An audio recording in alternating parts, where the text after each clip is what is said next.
श्री शिवाय नमस्तुभ्यम दोस्तों, हर हर महादेव। एक बार पुनः स्वागत है आपका आपके अपने चैनल शिव महापुराण में। लक्ष्मी पूजन, दीपावली, लक्ष्मी पूजन, गोवर्धन पूजन, कल भाई दूज।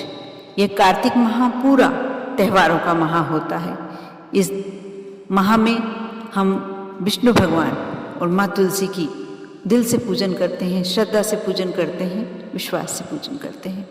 आप ये जानते हैं कि माँ तुलसी ही माँ लक्ष्मी का रूप होती है, हरि प्रिया होती है तुलसी।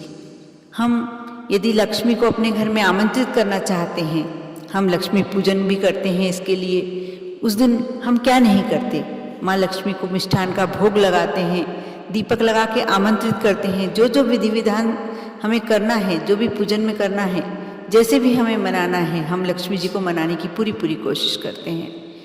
लेकिन इस कार्तिक मास में ऐसा कुछ उपाय किए जा सकते हैं तुलसा जी संबंधित कि आप उससे माँ लक्ष्मी को अपने घर में आमंत्रित कर सकते हैं और सदा के लिए अपने घर विराजित कर सकते हैं। दोस्तों, कहा जाता है कि अगर धन प्राप्ति के लिए अनेकों उपाय करने पर भी आपको धन की प्राप्ति नहीं हो पा रही है, तो इस उपाय को आप अवश्य आजमाएं। जी हाँ, वैसे तो धन पाने के लिए कई उपाय मौजूद होते हैं और उन उपायों में से कुछ उपाय ऐसे होते हैं जो बहुत कठिन होते हैं, लेकिन उसी के साथ कुछ उपाय ऐसे भी होते हैं जो बहुत आसान विधि से हम कर सकते हैं। ऐसे में आप कार्य भी करते हैं, बिजनेस करते हैं या नौकरी करते हैं, कुछ तो करते ही होंगे, लेकिन उसमें आपको यदि मनचाही सफलता नहीं मिल रही है, मनचाहा धन प्राप्ति नहीं हो रही है, तो आप ऐसे में हम आपको ऐसा धन प्राप्ति के लिए तुलसा जी का एक शास्त्रीय उपाय बताने जा रहे हैं इस वीडियो के माध्यम से, जिसे यदि आप कर लेंगे तो आपको मालामाल बनने से कोई नहीं रोक सकता। ज्योतिषियों का मानना है कि इस उपाय को करने से धन और सफलता दोनों की प्राप्ति होती है। कहते हैं यह उपाय तुलसी के पत्तों से किया जाना चाहिए और तुलसी के इन पत्तों से उपाय करने से माँ लक्ष्मी और धन कुबेर की विशेष कृपा प्राप्त होती है। आइए जानते हैं कि वह क्या उपाय है और कैसे करना है हमें। इस उपाय को करने के लिए सबसे पहले आपको ब्रह्म मुहूर्त में उठना है और तुलसी के कुल 11 पत्ते तोड़ लेना है। ध्यान रहे कि उन पत्तों को तोड़ने से पहले माता लक्ष्मी से आप क्षमा मांगें। उस वक्त यह भी ध्यान रखना है आपको कि ये पत्ते कहीं से खंडित ना हों और साथ में द्वादशी तिथि, रविवार, बुधवार, पूर्णिमा, अमावस्या ये ना हो। आपको इसका अवश्य ध्यान रखना है क्योंकि इन तिथियों पर तुलसा जी के पत्ते नहीं तोड़े जाते हैं। यह उपाय आप भाई दूज के दिन भी कर सकते हैं। साथ में यह जो अभी कार्तिक माह चल रहा है उसमें किसी भी दिन, बस आप दिनों का विशेष ध्यान रखें कि किस दिन आपको तुलसा जी के वृक्ष को हाथ नहीं लगाना चाहिए, पौधे को हाथ नहीं लगाना चाहिए। आप ये अवश्य ध्यान रखें।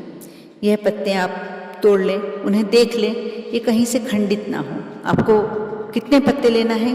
11 पत्ते। आप 11 पत्ते ले लें। उन पत्तों को साफ पानी से, स्वच्छ पानी से धो लें और उनके छोटे छोटे टुकड़े कर लें। उसके बाद उन टुकड़ों को घर के उस बर्तन में डाल दें जहां आप आटा रखते हैं। आटे से मतलब है पिसा आटा। आप यह उपाय आपके यहाँ जब तक पिसा आटा यह वाला चलेगा, वह तुलसा जी के पत्ते रखे रहेंगे।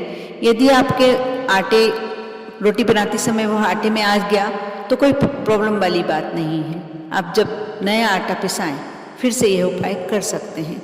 आप यह उपाय कर लें। कहा जाता है कि तुलसी युक्त इस आटे का प्रयोग करने से कुछ ही दिनों में घर में बदलाव होने लगते हैं और सब कुछ अच्छा और सफल होता है और घर में पैसे आने लगते हैं, बरकत शुरू हो जाती है। खासकर यह उपाय यदि आप भाई दूज पर करते हैं तो उसका विशेष फल प्राप्त होता है। साथ ही यदि भाई दूज पर नहीं कर पा रहे हैं तो आप कार्तिक अमावस्या तक कार्तिक अमावस्या निकल चुकी है, कार्तिक पूर्णिमा तक कभी भी कर सकते हैं। आप अवश्य अपने घर की बरकत के लिए, अपने घर में हर कार्य की सफलता के लिए, लक्ष्मी प्राप्ति के लिए ये छोटा सा उपाय अवश्य करें, क्योंकि तुलसा जी तो हर घर में होती है। यदि अपने घर में ना भी हो तो आप और कहीं से ले सकते हैं, लेकिन ब्रह्म मुहूर्त में दूसरे के घर से तुलसा जी तोड़ पाना संभव नहीं हो पाता। इसलिए यदि आपके घर तुलसा जी है तो सर्वश्रेष्ठ काम हो जाता है। इसलिए आप यह छोटा सा उपाय अवश्य करें, और करके आप जब यह उपाय करें उसके बाद फायदा दिखें, उसके बाद आप कमेंट्स बॉक्स में जय माँ लक्ष्मी, जय माँ तुलसा अवश्य लिखें। आप पर और आपके पूरे परिवार पर माँ लक्ष्मी की कृपा हमेशा बनी रहे। आपको भाई दूज तिथि की बहुत बहुत बधाइयाँ। ओम नमः शिवाय।